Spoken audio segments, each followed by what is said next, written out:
Ser líder en el siglo XXI requiere enfrentar retos que no se habían presentado antes, básicamente en la historia de la humanidad, básicamente por el cambio tecnológico de información que vivimos al final del siglo XX.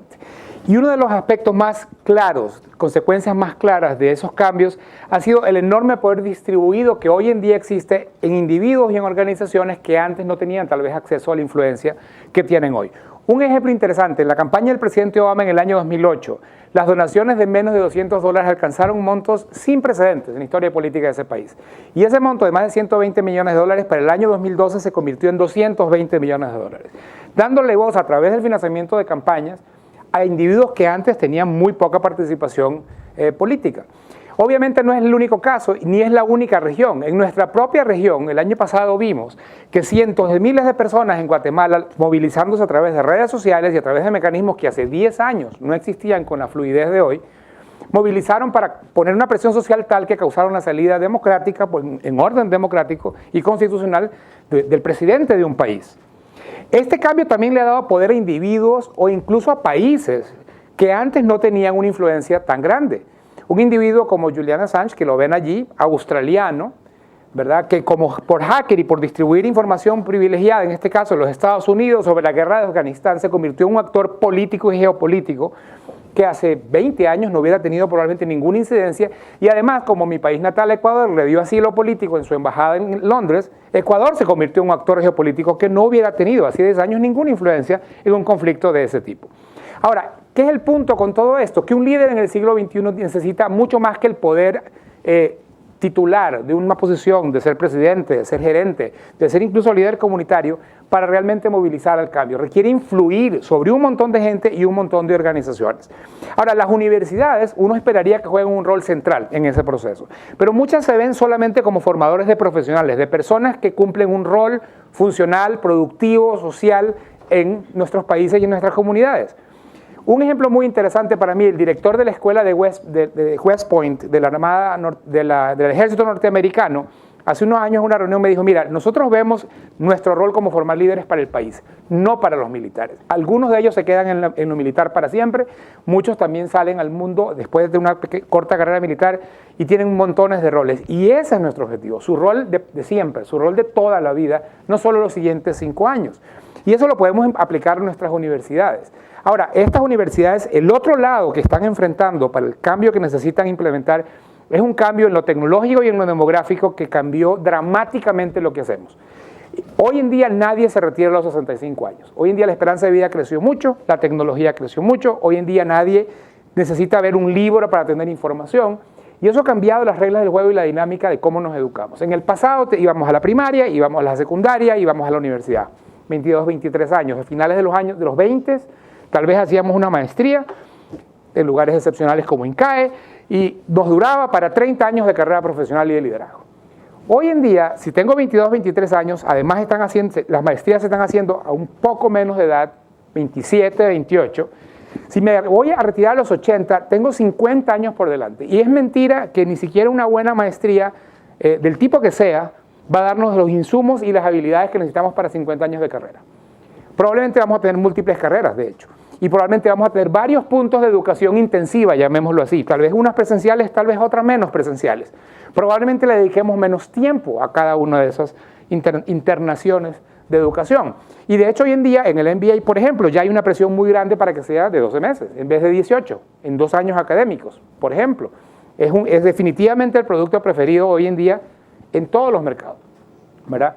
Entonces, las universidades estamos lidiando con esos dos fenómenos, la necesidad de ese nuevo liderazgo, por un lado, que ojalá la asumamos como propia, y la realidad del cambio generacional y cambio tecnológico que estamos viviendo. ¿Qué necesitamos cambiar?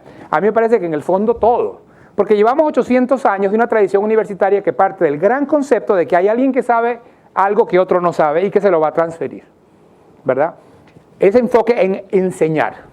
Y necesitamos movernos hacia un enfoque en aprender, en la experiencia que hace que la persona que está siendo sujeto de esa experiencia de aprendizaje crezca como lo que fuera, como ingeniero, como doctor, como abogado, pero sobre todo, en mi punto, como líder. Que esa persona no solamente tenga conocimientos, adquiera conocimientos, sino que adquiera habilidades y que además se cuestione los valores con los cuales va a aplicar esas habilidades. Necesitamos, obviamente, cambiar la tecnología, los materiales que usamos, no solamente porque son más eficientes, sino porque las nuevas generaciones, francamente, ya no leen libros de 500 páginas y no lo leen en papel, ¿verdad? Ven videos. Ya hoy en día la gente joven ni siquiera googlea, la gente youtubea, ¿verdad? Las experiencias y las formas de comunicarnos están cambiando rápidamente. Las universidades necesitamos, y eso es costoso, adaptarnos a ese cambio. Y por último necesitamos cambiar los actores de este proceso.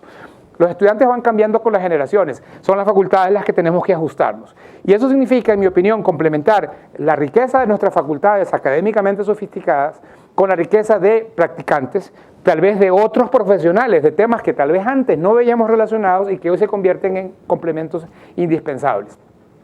Este es un diseño que me pidieron hacer sobre mi visión de INCAE. ¿Y por qué INCAE es diferente? Es un caso muy interesante porque fue fundada con el explícito objetivo de formar líderes para todos los ámbitos de la sociedad. Somos una escuela de negocios que siempre tuvo claro que es para toda la vida que estamos formando líderes. Y tenemos dos diferencias interesantísimas con respecto a otras escuelas. Uno, nos enfocamos no solo en conocimiento, sino en la experiencia. Todo incaísta que haya pasado por aquí, es más, todo incaísta de primer año sabe que la experiencia en INCAE es mucho más que aprender finanzas, mucho más que aprender mercadeo, mucho más que aprender todas las cosas indispensables que hay que aprender de negocios. Y la otra cosa es que además del elemento de innovación y aprendizaje que da la investigación académica crucial en una universidad, INCAE tiene un compromiso con intervenir en el mundo real, con ser un actor más y no pasivo y relegado de la realidad en la que vivimos. Y por 50 años ha jugado un rol activo en nuestras comunidades. Hoy en día estamos renovando nuestros programas. Tenemos una década de un proceso de renovación que arrancó con los programas ejecutivos, la bestia ejecutiva, y que hace 2 años tiene una nueva versión del programa de MBA en el campus de Nicaragua. ¿Qué se ha ido cambiando? Hay muchas cosas. En primer lugar, hemos enfocado no solamente en lo regional, sino en lo global, en los 2 campus. Pero en el programa de Nicaragua hemos comenzado a reestructurar unidades que son básicamente administrativas, el concepto de semestre o el concepto de curso, porque son formas de manejar la oferta, los profesores, y son necesarias evidentemente, pero si las comenzamos a ver de otra forma, en Nicaragua ahora tenemos módulos de diferente duración que lo que tienen son objetivos pedagógicos particulares.